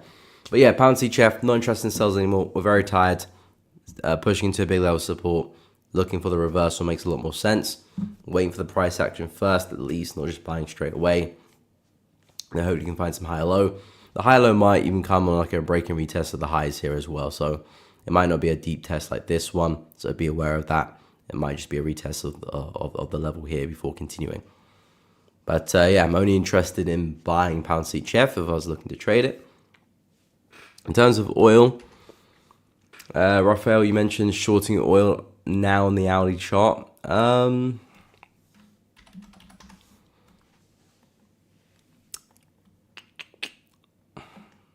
would probably wait for a bit more upside personally.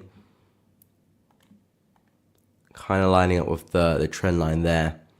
I'll see if I can get another stab higher. I like the idea of shorts on the lower time frames. I think it does make sense.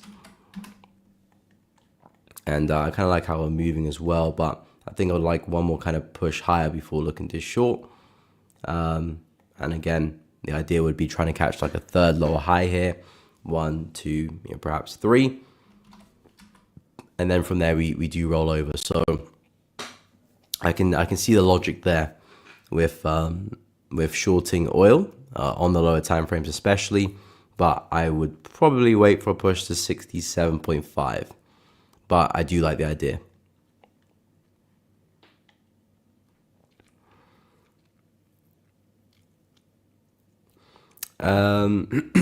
Okay, so I'll go take a look at GA next for Lauder. Yusuf, no problem. Okay, we'll take a look at UJ as well. Beautiful Heart, what's up? Hope you're well. Welcome to the stream. Danny, yes, we can do US 30. South side, we can take a look at US 30, no problem. Okay, first I'll go through Pound Aussie. So Pound Aussie, I'm pretty bearish on this one. I do think price can head low. I've talked a lot about the monthly chart and how it's starting to shape up. We've got the COVID highs here dating back to March 2020. We've recently spiked into that. We had a massive wick through April. Momentum starting to slow down. I do think price can go through a bit of a dip. So I am looking at some shorts here from a higher time frame perspective. Of course, as I do drop to the lower time frames, you can see we've been pretty much sideways, to be honest. So it's not like these shorts have come in well. And there's a lovely short to take. I'm kind of waiting on the breakout of this to the downside before I do really take some shorts for Pound Aussie. Otherwise, at the moment, we're kind of just sideways, and we could even see a swing back to the upper end of the channel. That could very much be the case as well. At the moment, we're kind of just messing around really at the low of this range here. I think if we continue to reject the low, it might end up being a nice buy, essentially just buying low and selling high. Nothing too crazy about that, and that could end up being a nice buy. If we do, of course, end up breaking through the zone and clearing it well, now, as I said, I will be very interested in the retest and expecting more downside off the back of that. But the market is still technically bullish. We're still trending to the upside, and we are still just about respecting support. The market is ranging and it's still not breaking the low. So if that does continue for a few more days, I can imagine where price will build up. Maybe eventually see a nice shift to the upside there.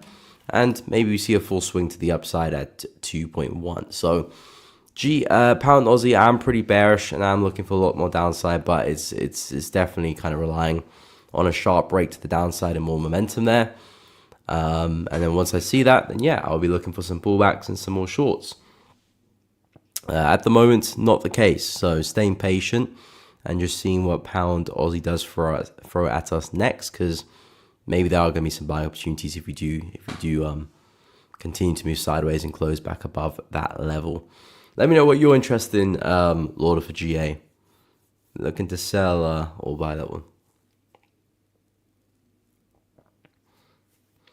Okay, so we'll go through dollar yen next for Yusuf, and then we'll go take a look at US 30 as well. No problem, beautiful heart. Good to hear. Good to hear. All right, take care, Malik. We'll catch you tomorrow. I appreciate you tuning in. Please like and sub, guys. Appreciate that. Yeah, let me just share some love to that on the screen. If you guys are enjoying the stream, please be sure to drop a like, subscribe to the channel. It does really help out. Share with your friends. Hit the bell so you don't miss out on streams or uploads in the future. It does really help the channel out. And I do really appreciate all the kind of messages and the likes you guys do give, guys. So do really appreciate that. Lauder, no problem. Shall I wait for the bearish setup? Yeah. Cool. I'm looking for the bearish setup as well. I do think more downside is to come, but we're kind of just trading at this awkward area, which is not kind of letting me short the pair right now, because I'm not too sure if price is breaking through that level or actually bouncing. It's kind of 50-50. I know we did close below there on Friday, and then we kind of left a bit of a wick there on Monday, but looking at the 4-hour chart, it looks quite messy as well. Kind of had a weird gap to the downside there too, so I'm not too sure really if we're breaking through or respecting, and even if we are breaking through, we're not doing it well. So even if it is that, even if that's the case, I'm not going to short it because it's not a clear-cut opportunity. So pound Aussie, I do see more downside, but that support needs to go. Okay, let's look at UJ, then we'll go for US 30. So UJ as well, nicely bullish. We were talking about some buys with this one yesterday. Did we actually get a setup here or not? Yeah, sort of. I was talking about the retest of this range. Looks like we might have just tested it to the pit, really. So unless you kind of were switched on and taking the buy off there, maybe you call the trade, maybe not. But we were talking about the retest of this range here. Nice consolidation. Not the best breakout. I did mention that yesterday. I didn't say it was the cleanest breakout in the world. But it was a nice breakout. We did just about retest and continue. We are looking a little bit corrective now. See more frequent pullbacks, deeper pullbacks as well. Momentum's not really ripping through the highs anymore. You can see there's pretty much equal highs there as well. So it's a sign the market is starting to tire. If this momentum kind of rip through the highs like this, then okay, that will be a sign that, okay, the trend is still very healthy. Trend's still looking good. Probably a lot more upside to come. But the fact that we had a lot of momentum here just to go and respect the highs, yeah, a sign that dollar yen might be looking to run out of steam. I did say I'm looking for a push to resistance here, and that's still kind of where I'm expecting us to get to. But judging how we're looking the 15, it might be a kind of a corrective journey on the way up there. So something a bit more like this, on the way up, and then, I don't know, maybe we go for a bit of a sell-off. Who knows, we'll wait for us to make that move. So biggest takeaway for dollar yen, we're still bullish, but we're tiring, so I'm not expecting clean moves anymore. Might not even be worth trading, really. But I still do expect more upside to 149. Critical resistance. We did put that higher low on the daily chart. So the consolidation back here. Then we're going to put the higher low there. Now expecting us to push back into the highs. So the bias is still very bullish there for GJ. Still looking for us to push back into resistance. In terms of opportunity to trade the market, not even sure I'll do that, to be honest. Because I wouldn't really look at this area as a nice place of demand because we didn't create a new high. If we did create a new high, sure, but we didn't. This kind of area, maybe breaking through the lows, but again, it's just still very corrective, so it's not a great opportunity either way. So yeah, for dollar yen, I'd probably wait for something like this for a buy, or even just a double bottom at this low here, really. Price comes back, retest support, and then we take a bounce off that. Either of those two areas could make sense here. But the idea is, because we're very corrective now, we're looking for deep pullbacks. We don't want to be the first ones into the trade, especially when things are corrective. We want to be the last that actually takes advantage of the move. So this is really where I would operate in. And yeah, expectation, a push to 149. As for US 30, that's been relatively interesting as well. So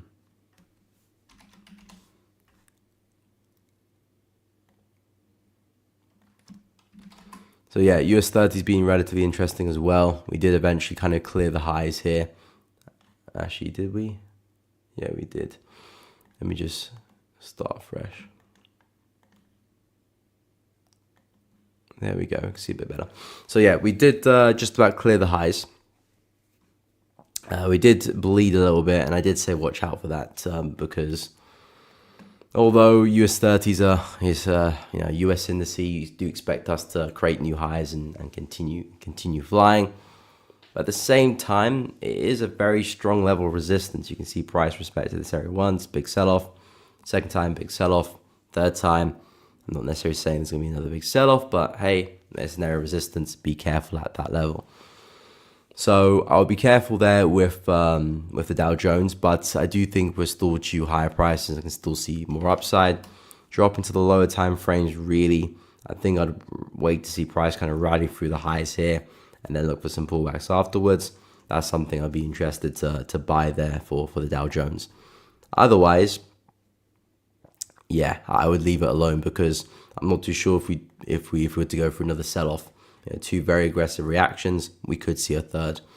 The markets are bullish. If you look at some of the other indices, S&P, NAS, they're still pretty bullish as well. They're probably due retracements as well, but we'll wait for that to be confirmed before we discuss further. I'm still seeing higher lows. I'm still seeing momentum, We are slowing down, yes, but if we can crack through the highs here, that will give us a bit more confidence to follow the trend further and continue buying it. So as for US 30, still bullish. We're in a very awkward place. So I wouldn't be looking to buy. I wouldn't really be looking to sell either. But if we can clear the highs well, see momentum, see some new highs created, sure, buys will look good. That big level actually will be turned to support, and the buys will make a lot more sense off the back of that as well. So that's really what I'd keep my eye on there for US 30.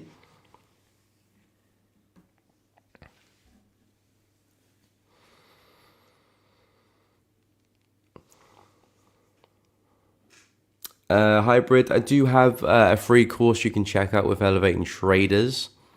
I'll actually get the link up for you. If you go to the Elevating Traders Academy, there's a free technical analysis course there. I'll share the link with you in the chat. It goes through pretty much from beginner to you know what you're doing sort of stage. Of course, there's probably no course out there which just solve all your problems, but it'll definitely get you up to speed and you know what you're doing, and you can go from there and provide you with a platform to actually build and develop as a trader. But it covers pretty much everything about technical analysis, a lot of the common concepts that I use that you see in the stream. That's all pretty much covered there. How to read the market, how to analyze the market, also time frame analysis. How to develop a plan, how to develop a system in terms of how you want to trade, and developing your approach to the market, how to enter trades, exit trades, manage trades, all of that. So if you are interested in that, of course that goes for everyone on the stream. If you're interested to find out more information regarding those topics, there is a free course there, part of the Elevating Traders Academy. Click the link and you can sign up and check more and learn more about that. Okay, you caught the retest the range. Nice. Congrats, Yusuf. Well done. No problem. Happy to help. Okay, pound NZD we'll take a look at next. Danny, yes, we can go through NAS as well.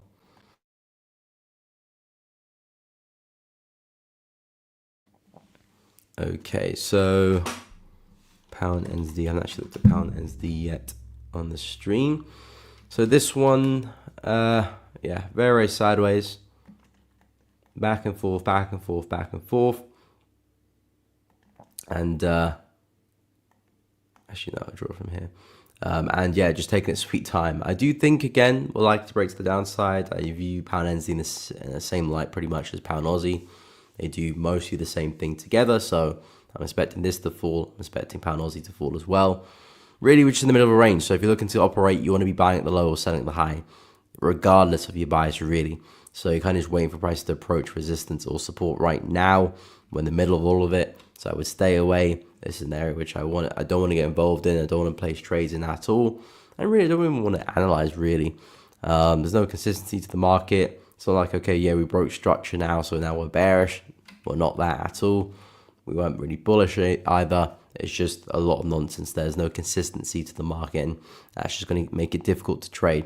The only consistency is us rebounding off the highs here and rebounding off the lows there. So unless we were to make our way to resistance or support, then yes, there could be some nice opportunities with pound NZD. But besides from that, in the middle, I would stay away. At least pound Aussie is back at support. Some buys make a lot more sense there. But in pound NZD, I'm not seeing absolutely anything here. So it's a range of market. So if you're going to trade it, make sure you're buying and selling at appropriate areas and not just entering a market, just for the sake of it. But in terms of long-term move, I do think we can break lower.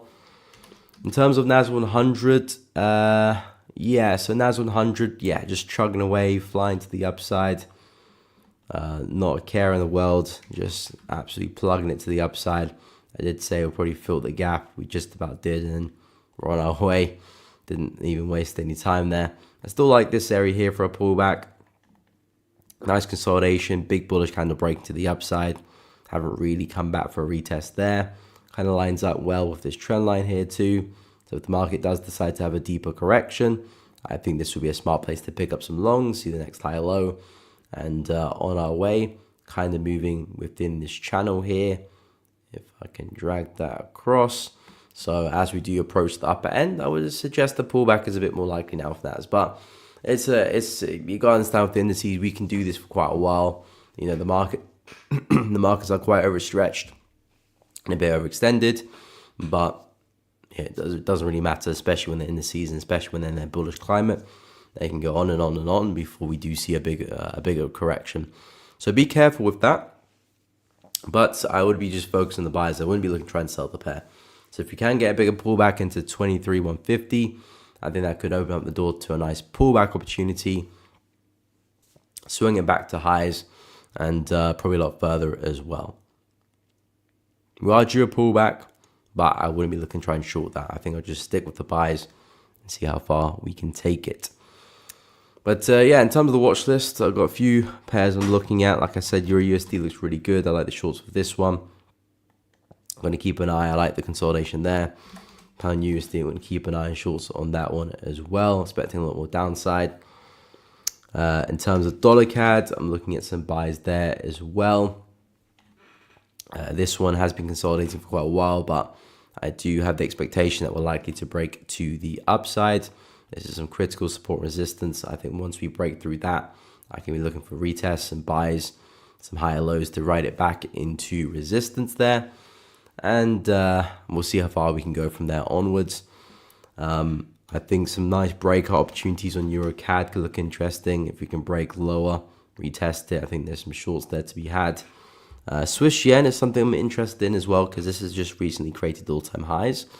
Well, I say recently, it's been doing that for quite a while. But the market's super stretched. This is the previous all-time high. I do think we can retrace, maybe even come back to retest the high. And if that is to happen, that's a pretty big drop there as well. So I quite like what I'm seeing here with Swiss yen. It looks to me that price is just basically consolidating. And if this is price putting a top, I want to see a strong break to the downside, a nice bearish candle. And from then onwards, we can look for our pullbacks and more shorting opportunities to ride it lower, back into 180. Aussie yen, something I still like the look of. If it can pull back, that would be fantastic. I know it kind of did pull back last week. But it's very shallow, not much in it. I'm looking for us to come and have a deeper test of this area, then find some buys off the back of that. I like New Zealand CAD to the downside as well, but staying patient with that one. We've got a lot of support below us. The price is still kind of trapped within the range. This is the support low. That's the resistance high. We've been back and forth. I feel like if we can go and clear that mess, then there will be some really nice shorts to take off the back of that. And I'll be expecting price to keep falling since then. And of course, pound Aussie, I'm expecting something similar there as well. So I'm going to keep a close eye on pound Aussie if we can break lower. But yeah, that does kind of sum up where my interest is. If I do get any positions, I will let you guys know. But that does bring us to the end of the stream, guys. I hope you have found it useful, enjoyed it. If that's the case, please be sure to drop a like. Before you do leave, show some love on the stream, share it with your friends, subscribe to the channel if you're enjoying the content, want to see more. And of course, definitely hit the bell so you don't miss out on any streams or uploads in the future. I do want to thank each and every one of you tuning into the stream, chatting with myself, spending time with me here. So I do really appreciate that. And of course, I will be live again tomorrow, as I am every weekday this week as well. A lot of news coming up, so be careful with that. I think we'll pay a bit more attention to the news tomorrow. Today, nothing too chaotic, but rest of the week we do have a lot of noise, so we want to be cautious of that. So keep that in mind. But guys, I appreciate you tuning in for another stream. Have a great day. Drop a like before you do leave, and I'll see you all in the next one.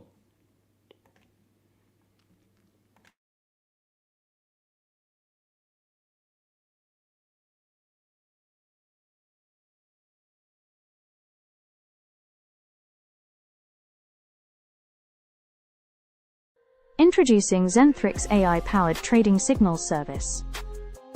Tired of second-guessing your trades? Zentrix AI scans the markets 24/7 with powerful, proven indicators built to give you clarity. You get 200+ signals every day on 15-minute, 1-hour, 4-hour, and daily charts. We cover Forex, crypto, commodities, indices, and stocks, so you're covered no matter what you trade. And the best part, you get all this delivered 3 ways, every day. Web alerts give you fast, clean access right from your dashboard. Telegram delivers real-time entries, confidence levels, sentiment, and trade duration. And email gives you the full breakdown, including 2 profit target levels and deep market analysis. Just hold $5 worth of ZTR. See what you can achieve with powerful AI trading intelligence by Zentrix. Try it now. And join our Telegram channel.